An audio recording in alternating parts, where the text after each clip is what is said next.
Yeah, let's start at the beginning. Like, why did you start with judo? I actually did gymnastics before I did judo. I did gymnastics from when I was maybe like 3, and I did it at like also under 12s national level.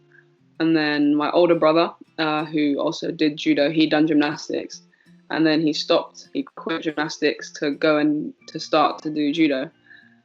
And we had an argument, of which sport is harder, judo or gymnastics.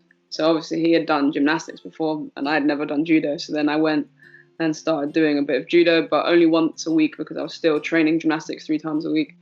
And then I had some tests done and they said I was going to be too tall to do gymnastics. So then I started doing judo, started training judo, and it was like a backup really. It wasn't my first choice. You changed countries in 2016, right? 2017. 2017. Yeah, in 2017. I injured. I was fighting for Great Britain originally, and I was actually on the verge of stopping judo. I was out for 6 months. 6 months I was out for. And previously I had quite a bad head injury, which I was out for, I think it was 8 months. Like it wasn't going great. I wasn't at the national centre where they had to be. I decided to study and train in Bath. And so things weren't going great. And then my coach kind of had a conversation with me, do you have a Mexican passport? Maybe look at the possibility of that. So then I messaged the head coach from Mexico, and then from there it took around 3 months, just under 3 months to make the change. So I started like the process in. I already had a Mexican passport from when I was little, and then I started the process in maybe July, and then my first international event for Mexico was in October. It was a strange, I think it was. Not a lot of people. I don't think not a lot of people know that my mum's Mexican. Also because my brother was still fighting for Great Britain. So then a lot of people were asking me, are they really related? Are they not related? Or stuff like that. So yeah, it was a lot of questions, but it was good. It was a good decision.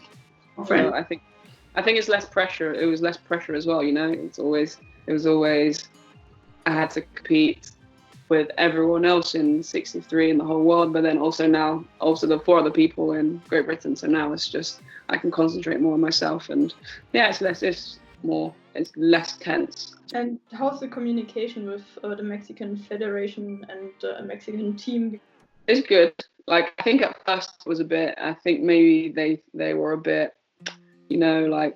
not so sure. Who's this girl coming over to Mexico and started fighting for us, but they're all really they're honestly the nicest team. They're all really nice. They're all really, really friendly. They may be really, really welcome. I think the language, my Spanish isn't the best Spanish, so I think that was the hardest thing. I think, especially with the coaching, when it's already hard when you're tired and you're in a match and somebody's shouting at you in English. So now I had to change to I'm tired in a match and now someone's shouting at me in Spanish. I have to translate it into English, and that was really frustrating at first. But then I trained and lived in Mexico for 7 months of last year, so my Spanish got a lot better. I got closer with the team. It was good.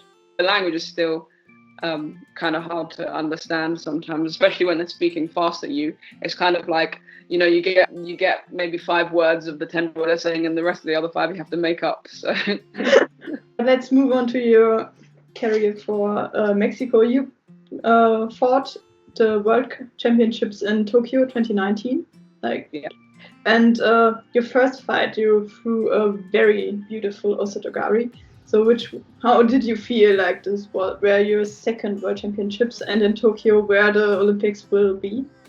It was really good. I was really excited. I felt like my prep for the World Championships was really good.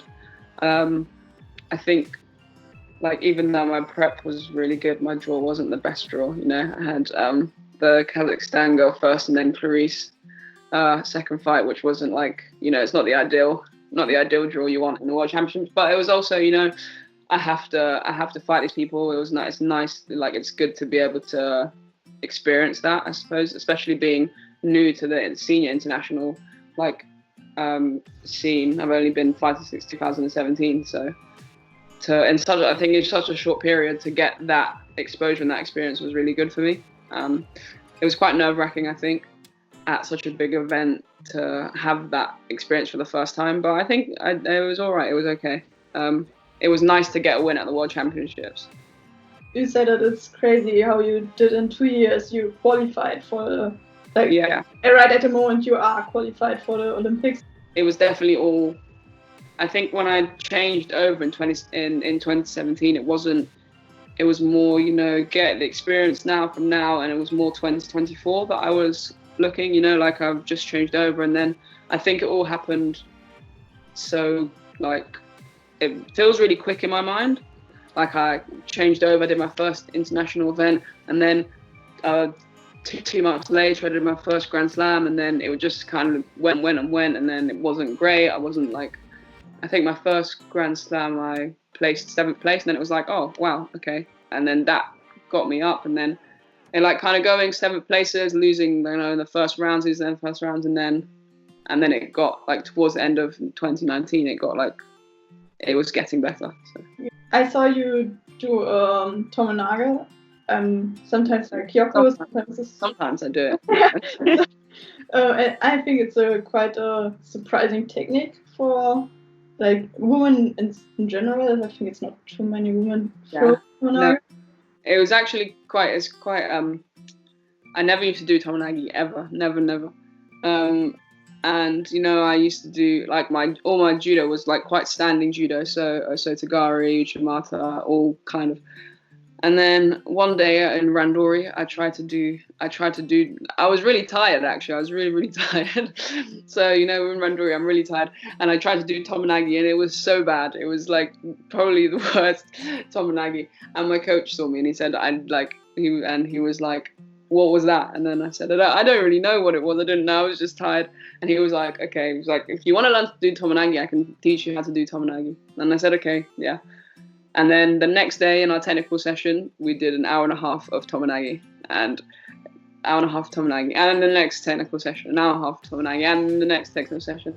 For probably about a month, all I did was Tomonagi, different Tomonagis, different entries, it was quite, tiring, but I suppose once it started working, it was okay, at least it was worth it. Ben Fletcher said it was good to have one Olympic to experience it, but it's also a bit of a flashing event where you can get lost when you're too long in the pitch because it's just so much. What do you think? It will be your first Olympics, so what do you expect? What do you hope for? What do you think? I mean, if I qualify for 2021, I was really excited when it all be this year also. I think because, like I said, because of the short period as well that I started the qualification beforehand. I think in my head it was a bit unexpected. Maybe after I think only really when I realised that the Olympic Games could be a big possibility is after my 5th place in Budapest. I think that was when I was you know what, I'm getting into medal fights now, and it could be it's a very big possibility now that I could qualify for the Olympic Games. It's always been a dream of mine, but I don't want to get too far ahead of myself, because then I think anything can happen in judo, which is a great thing and which can also be a very terrible thing. So we're just trying to take it, bit by bit as it comes, and then when it comes to that, then we'll see how I feel. I won't know how I feel until I'm there. I think that's when my results were better, when I was in that mind frame of just taking each performance as it comes rather than thinking about the Olympic Games.